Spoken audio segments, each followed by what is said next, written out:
Okay. I want to talk about Vietnam. And I hope you know that there's nothing wrong with fighting communists in Vietnam, that this was a noble goal. And it had proper a strategic orientation and a reasoning behind all of it. Even if this all gets lost or people act like it's confusing, Vietnam was a winnable war. Vietnam was militarily won multiple times, and at every opportunity, the communists and libtards in our own government always managed to stab our guys in the back, both our military and our friends in South Vietnam, who they did everything they can to make sure those people got massacred. It's our own media, our own dissident voices made this happen. Our own the people at the top, who, I mean, there's any number of people. America doesn't have, mind you, a martial society that was really able to compete with communism. Our country is largely, even though we can accidentally get it done a lot of time, I mean, we are guided by fools, and our country is dominated by cowards and pansies and effeminate crybabies of every stripe. No matter what they call themselves, these are more or less the same people. And this is why Vietnam is now a communist country. And it's not even that.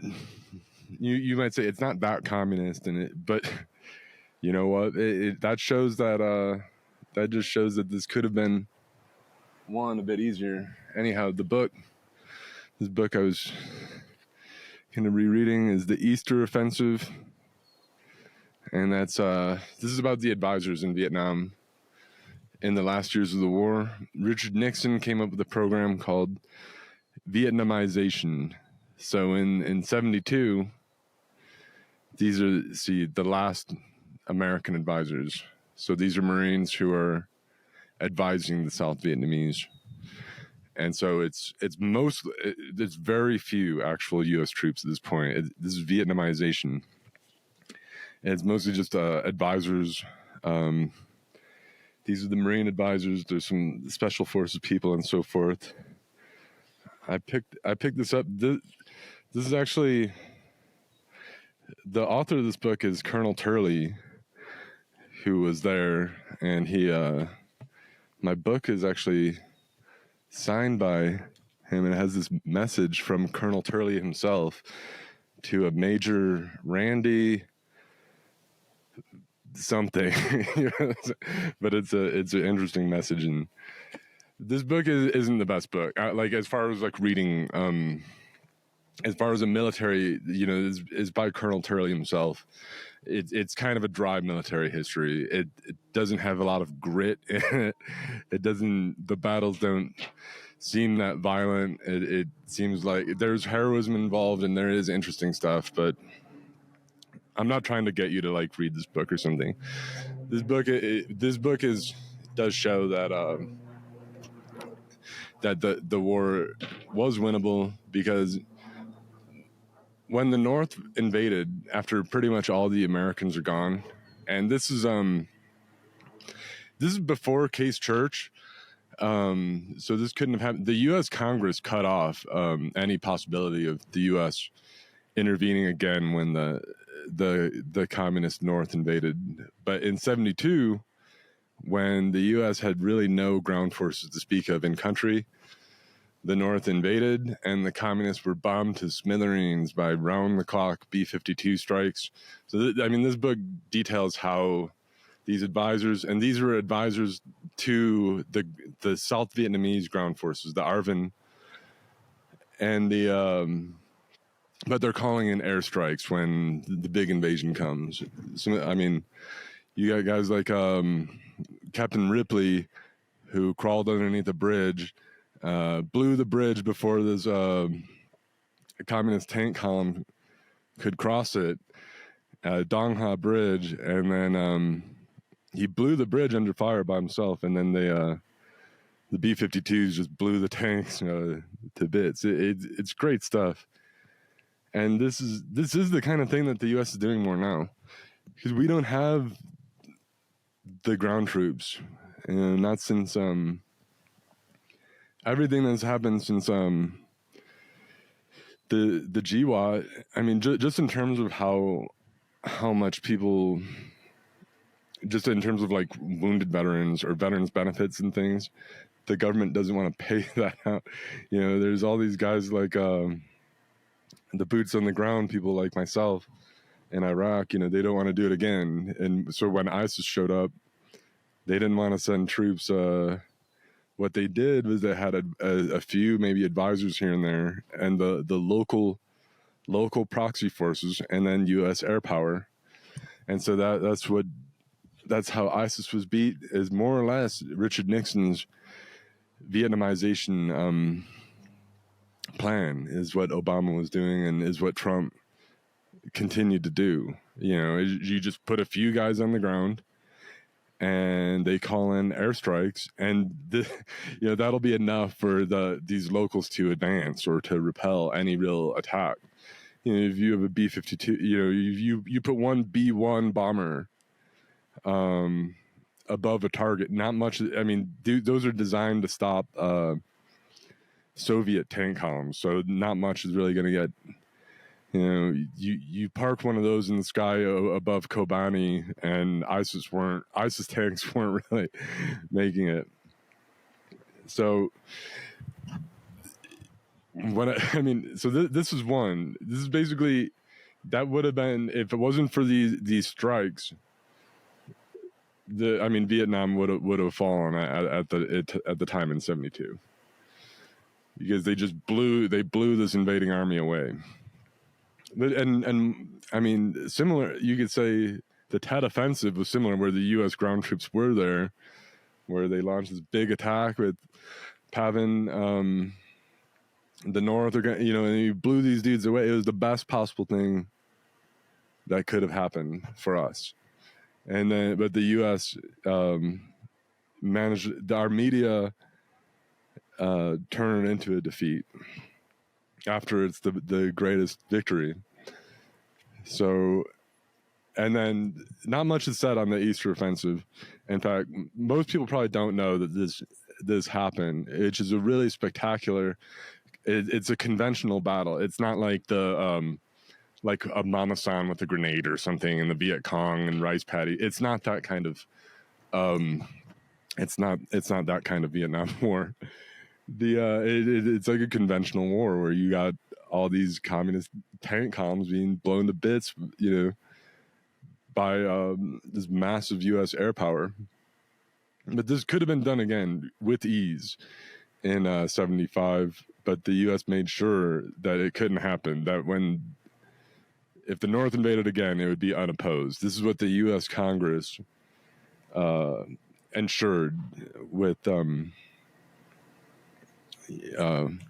Case Church and so forth. This could have been, this was a war that, it wasn't like a lost cause. All you had to do is just basically, if the North invades again, you just blow it apart again.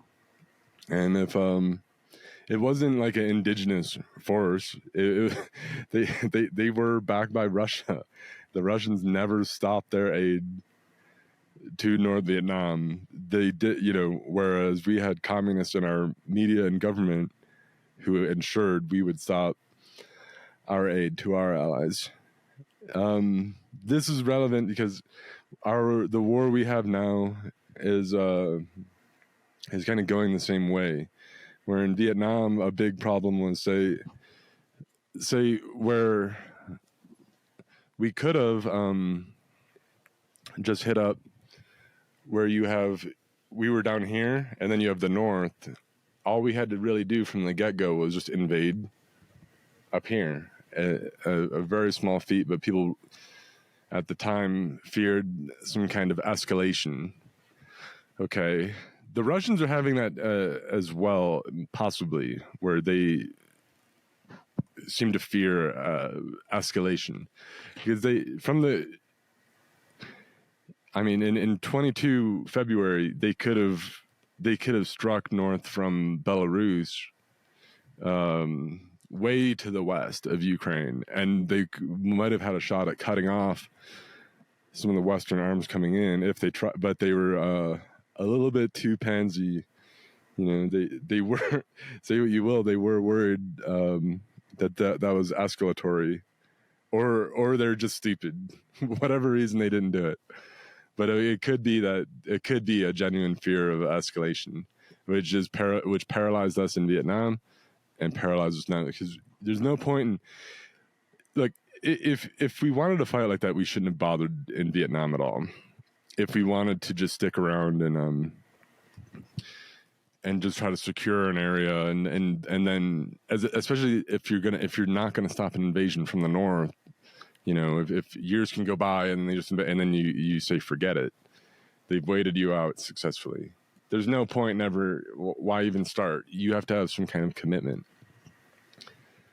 Right now with Ukraine, we're holding off on a load of weapons that we could transfer, that could maybe shorten the war, maybe blow some bridges, maybe save taxpayer money in the end, and maybe prevent a situation where the entire third world has nuclear weapons, which is what the situation that is the world that we're kind of building now. If we're not going to go in for a decisive, it's looking like the counteroffensive thing is blunted. It's definitely stalled. There hasn't been a big update, because it looks like they hit up the lines with armor, and then they pulled back for a few weeks and tried to work on attrition, maybe use HIMARS and so forth to attrit the enemy lines, and then they hit it again with armor vehicles, and this did not penetrate very far. So this isn't going that well. As I said, I feel the bombardments need to be significantly heavier. The weapons need to get stepped up. I'm welcome to be proven wrong on that, but I feel like you need to either, what do they say? I don't know. You just go all in if you're going to bother at all. And right now, people are we have I've said previously that I thought that Biden was doing well with Ukraine, but we're to a point where it's not going well, where the weapons are not where they need to be. And it seems to be like we're setting up a situation for a drawn-out war, just a thing that goes on indefinitely. It is not the kind of thing we need to mess with. Either go in all the way go for broke and do a decisive attack that wraps things up, or not, and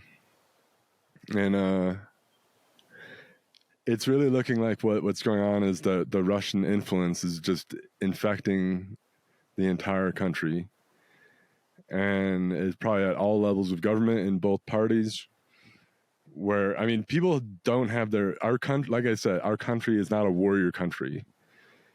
When you speak of, if you bring this stuff up to most people, they're going to have no idea what you're talking about at all. They've never heard of any of this. They'll run their mouths endlessly about their opinions on Vietnam, but they will have no idea when it comes down to actual.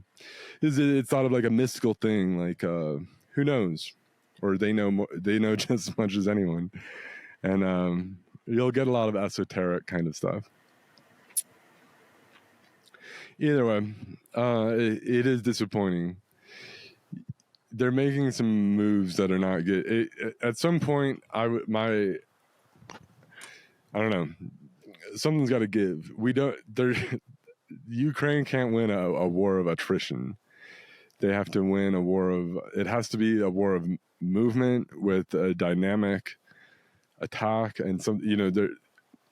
It's not going to be like a trench warfare thing. To an extent, we'll get further than we come up with. Anyone who says stuff like Russia, for every Ukrainian, Russia kills 7 Ukrainians for every 1 Russian. Just write that person's opinions off forever. The person's just a fool. That's not what's happening. The Russian isn't. They're not killing 11 Ukrainians for every. More Russians die in wars. In any war, Russians will claim that. In World War II, they would claim like that these Red Army guys, some hero of the Soviet Union would just be like mowing down like the Wehrmacht, Hitler's incompetent troops. These Russians are just mowing them down like it's nothing. If you read their accounts, if you read the Soviet propaganda, that's what they would say. At the time, no American was stupid enough. Maybe a few were stupid enough. Most people, this didn't make it to the history books because it's so preposterous. But you'll have people who will say the same stuff. It's maybe a bit more believable if you're thinking that a Ukrainian and a Russian is about a similar, I think more similar than a Russian versus a German or something. Nevertheless, not happening. Just look at what's going on, and even where the Ukrainians are on defense, and the Russians would charge their lines overnight, like in Bakhmut, where they charged these lines for a year. The Russians were killing somehow the attacking Russians were killing 7 dudes in the trenches for every one of the guys that they killed, while not being able to advance. And the Russians, are the lines advancing? They're not. Like the Ukrainian counteroffensive hasn't made much of a dent in the Russian lines, but the Russians aren't going west either. So what we have is it's not a stalemate necessarily, but it could be if we don't act on it. Because the Ukrainian side, it does depend on assistance. No lie.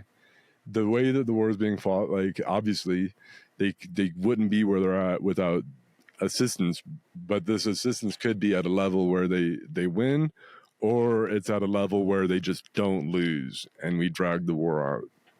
So is that really what we want to do? It's happened before, just with the people running our government, cowards, pansies, and then the kind of dissident voices we have, which are not independent thinkers, which are just being influenced by Russia, if it's not like the Communist International, whatever you call it now. It is like a Communist International coming out of Russia. It's just a little less definable. It's a little more Bolshevist in that way, because it doesn't even have the. It is a lower form of life. It is. You've gone lower on the der Untermenschen scale. That's where Russia is now. That's how Bolshevized it is. It's the head of their church is Bolshevist, communist, KGB, and so is their president, and so is everything with them. They don't have any like higher thing with them. Anyhow, they are infecting our country with every kind of thing. I'm getting hit up by like even like Wignat type white nationalists who are all pumped about African liberation or whatever. Like who do, these people's heads are full of junk. It doesn't take much to influence them, and so Russia, they're finding they're getting a lot of bang for their buck by these lazy kind of lies that nonconformist dissident Americans will like gobble up. Like, it's just night of the living midwit out here. But if we let that kind of person actually have an influence, we're not going to win a war. Every third world country is going to have nukes in short order, and Africa will. Africa is basically completely falling to Russia. For what it's worth, it's. I mean, they're bragging about Niger and Burkina Faso or whatever. Like these are like a threat, or they have resources that like would that we care about or something. These countries mean absolutely nothing, and I mean, in it's whatever. You go liberate Africa. What we might be looking at is where, because no one is taking this seriously. If you go online, you just look at how many Africans are fanatical, like pro-Russia. In the comment section, it's just like all these Africans who are like, oh, like Putin is like they hate the West, because the West, even though they live on Western aid, like half their economies are Western aid, they have like this illusion in their head, that actually it's the West that's robbing from them. They should be richer. Africa should be like way richer because of their resources. They should be like so rich, but they're being robbed blind by the West. So Russia tells them this stuff, and they just believe it. And so before long, you could have coups and governments overthrown or something. There's a lot of manpower sitting around right there that you could motivate, agitate, get people. I mean, these people these Russians have experience. They have this Bolshevist experience. They know all about stuff like agitation and agitprop. So they get these Africans worked up, and then it's like a third world revolution on our hands. Pretty soon they'll all have nukes and things, and then we'll have to, then what? Maybe decades from now we have to go through like the Grim Reaper. Well, don't complain to me when that happened. I said this on video ahead of time. So I mean, maybe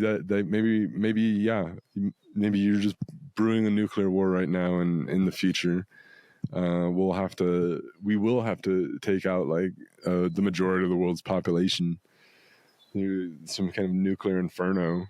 But that's the world that you've made, isn't it? If you can't do basic things like defend Europe from barbarian invasion, then maybe things really are just going to go straight to the dogs. My hope is that people could just get on board with the good war effort and just clean themselves up, and then just find the motivation to like live like an okay, like not be like a complete degenerate, and like get with like a good cause, and maybe get more something. But instead people always go to the lowest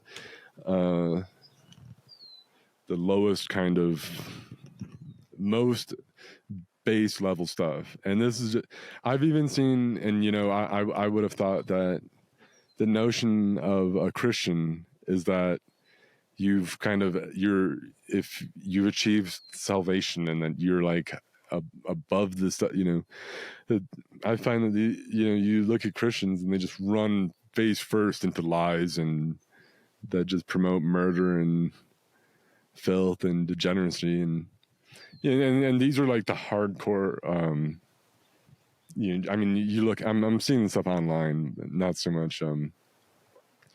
But you see people just like Bible stuff all over, and then they're just like super into like Bolshevism.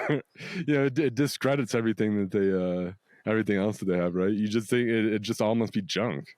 If this schizophrenic fool believes all this stuff, why wouldn't you throw the baby out with the bathwater if that's how ugly it all is? Like, I don't know.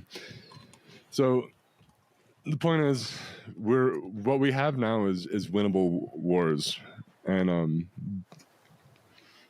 but we will turn these into losers. Our country will turn these into losers real quick. I mean, we don't have people with sense, and I don't know. I mean, what can be done about it? Who knows? Who knows? Maybe nothing will be done. We'll just have to see.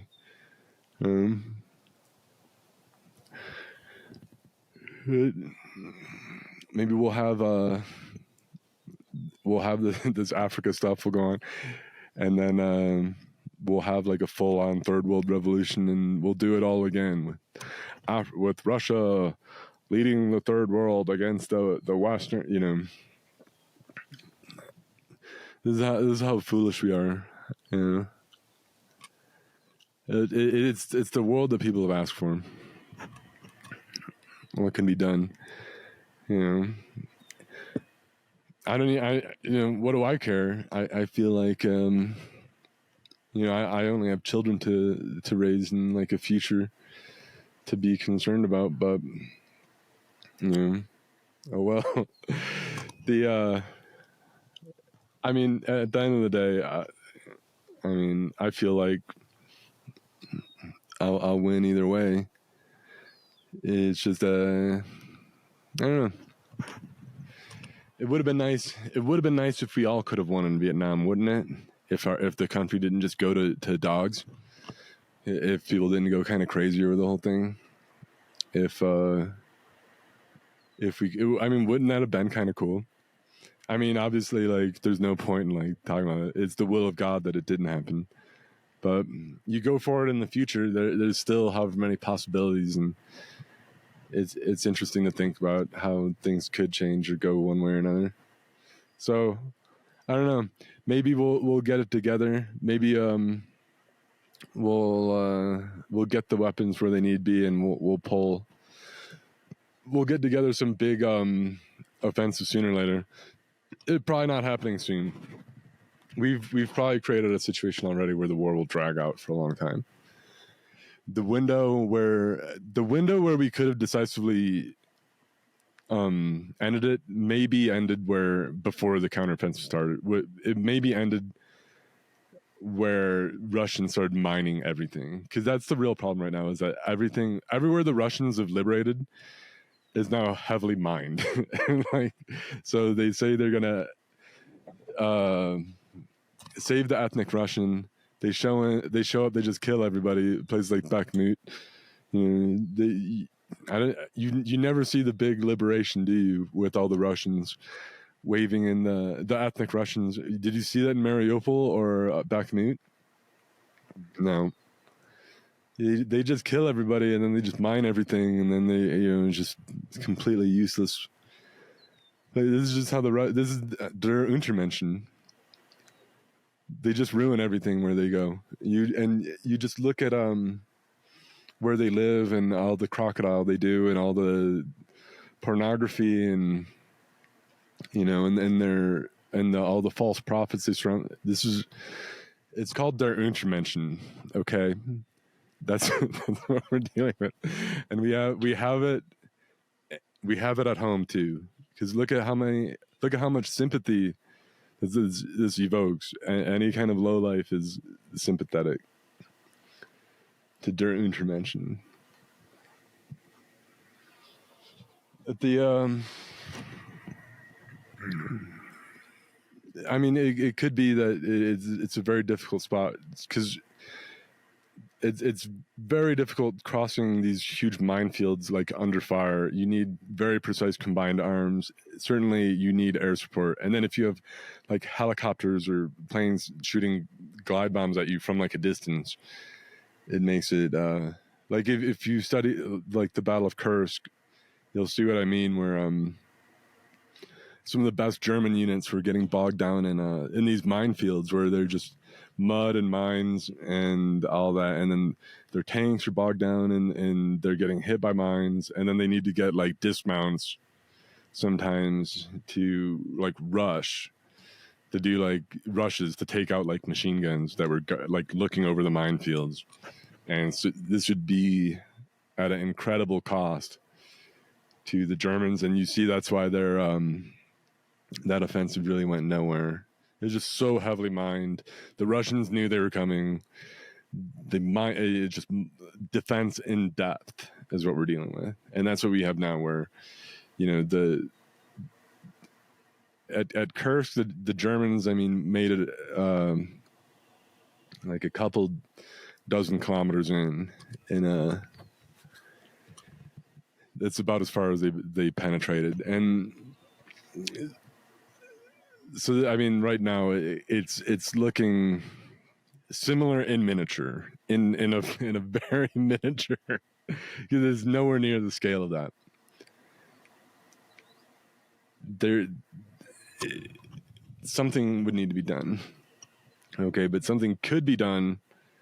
It's dumb to act like wars don't have solutions. Actually, they do.